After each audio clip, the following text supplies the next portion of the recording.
ng'ozadde omwana mu nsi eno emyezi 9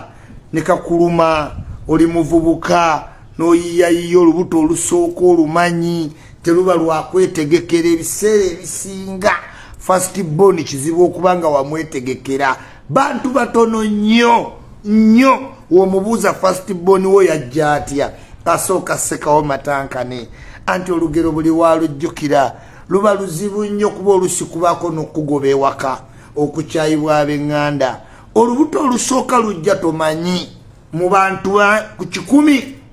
wobabuuza kuba first born bajja bati nze mutabuliki yambuulira nangamba mama yamusanga wali ng'agenda kusoma ku university namugamba kamuwe ku lift kumutuusa ku university tegwaggwa 10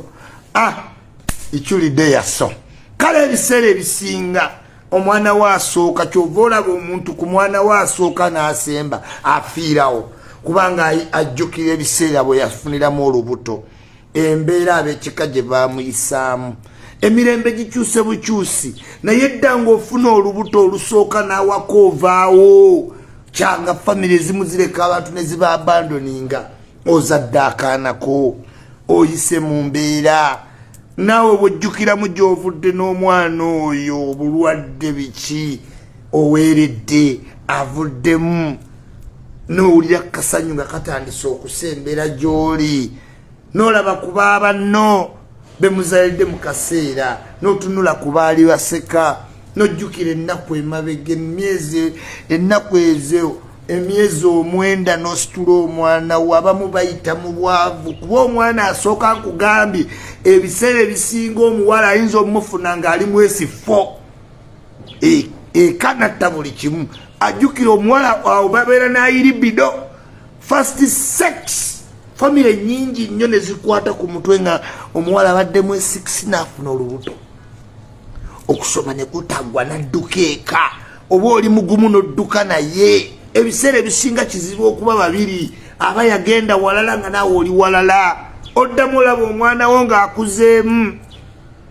naye essanyu eryo lyonna noliyita epeyini eryo lyonna ne lifuuka essanyu kanako ne kakula nga keegombesa ekyalo kyonna nekitandika okwegomba nkiga maama webale kutoba munange abantu ne batuuma n'abaana amannya okusinziira kati nze bantuuma tusuubira kubanga nalwala nnyo maama buli yajjanga omulaba nga bamubuuza omwana ali ati agamba tusuubira ajja kuwona ne bantuuma tusuubira waliyo bannajja lwambi waliyo baani birungi kisa kya mukama kisinziira ku situation muwazaalira omwana wo. Dear parents,